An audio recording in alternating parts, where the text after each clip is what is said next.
Pagkatapos ng paglubog ng haring araw kanina, dito naman tayo guys sa seaside kung saan dito namamasyal yung mga kababayan po natin dito.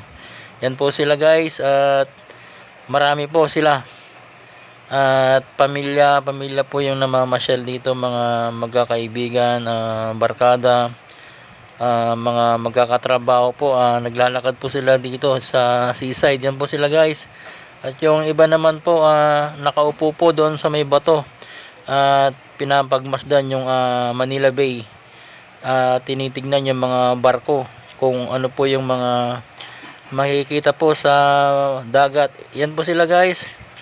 Sobrang dami pong ating mga kababayan na laging dinadagsa po talaga ang seaside dito sa SM Molobisha. Yan po, habang naglalakad po sila guys, iniikot po nila itong kabuuan ng SM Molobisha dito sa seaside na sobrang lawak naman talaga guys. Yan po, kaya ang dami pong naglalakad dito para ikutin po nila, para makita po nila lahat kung ano po yung mga kaganapan po dito. Yan po sila guys. Sobrang dami po at sobrang ganda naman talaga ng mga tanawin po ito. Yung kalangitan po, yung kapal ng ulap. Yan po sila guys. Habang nakaupo, nagpipicture po sila. Kumakain. Yan po sila guys. At nag-uusap-usap din sila guys kung saan sila sasakay. Mag-ride yan po. At kung saan sila kakain dahil napakarami pong mga restaurant po dito. Yan guys. Yan po sila. Kaya naman sobrang nakakatuwa po dito dahil makikita mo yung buong pamilya na namamasyal na sobrang saya po nila. Yan, may mga bata po dito naglalaro po, tumatakbo po, may mga nakabisikleta po dito. Yan sila guys. Sobrang ang ganda nilang panoorin habang namamasyal po dito.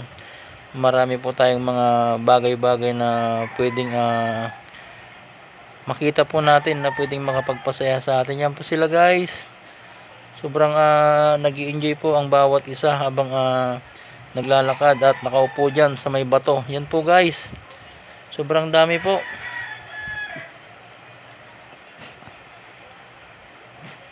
At marami pong mga nagde-date po dito guys. Nakaupo sa may mga bato. Yan po sila. Ang dami. Habang yung iba nakatingin po sa mga rides, nanonood. Yung iba naman po sa dagat po nakatingin po. Sa dagat sila nanonood kung ano po yung mga pwedeng makita po na view sa Manila Bay. At ito rin po guys yung isang restaurant po na pinupuntahan ng maraming tao. Yan po, ang Giligans. Yan po, ang dami pong tao dyan sa Giligan guys. Yan po sila, ang dami.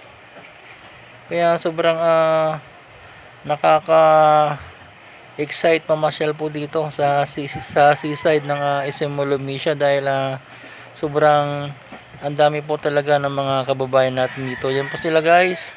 Mga nakabisikleta po. Yan. Mga bikers po. Yan po sila guys. Kumukuha po sila ng mga pictures po nila dito. Mga souvenir po nila. Yan. Ang dami pong nakatambay sa may bato. Ito po lagi yung pinupuntahan ng mga tao guys. At bawal po tumayo dyan. Dapat nakaupo lang po kayo. Kasi pag tumayo po kayo, makikita kayo ng security guard. Papaupuin po kayo. Dahil delikado po pag nakatayo. Dahil pwedeng mahulog po. Kaya dapat nakaupo lang po. At ito naman po yung barko na napakalaki guys. Yan. Medyo malayo ito guys, sinom ko lang para mas makita po natin itong barko dito. Malapit na po dito sa may bato mismo.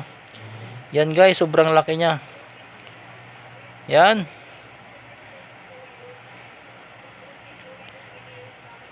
Yan po, ang daming mga bata po dito na tuwang-tuwa. Kaya shoutout po sa lahat po ng mga gustong mamasyal po dito guys.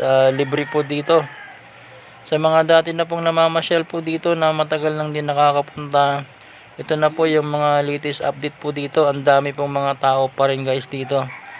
Sa mga OFW po natin na matagal na pong hindi nakakauwi ng Pilipinas, na laging pumupunta noon dito sa SM Molobisha.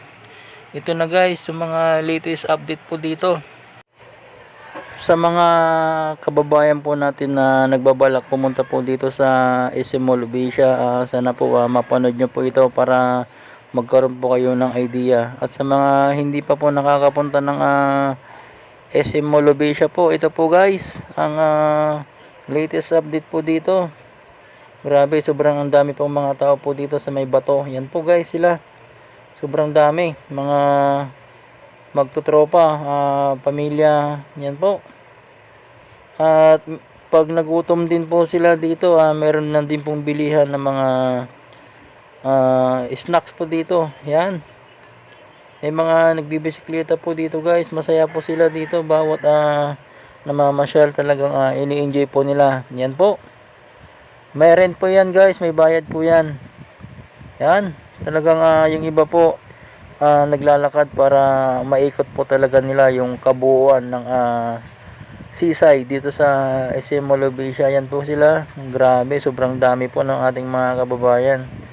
At pila-pila po yung mga kababayan po natin na bumibili po ng kanilang mga snacks po dito dahil sobrang dami po talaga ng ating mga kababayan na nagugutom na po.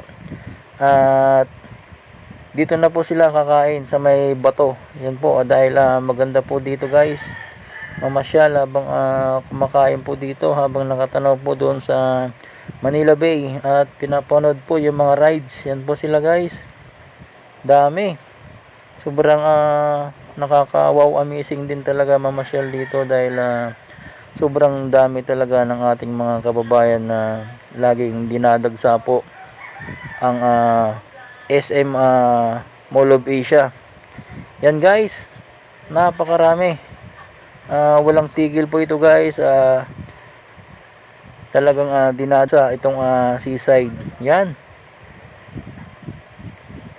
habang tumatagal po, dumarami talaga ang mga tao dahil malapit na po ang December 31. Yan po, dami na pong namamasyal dahil nakuha na po nila ang kanilang mga 13-month pay. Ayan po, kagaya ko po, nakuha ko na rin po yung aking 13-month pay, 15,200 po.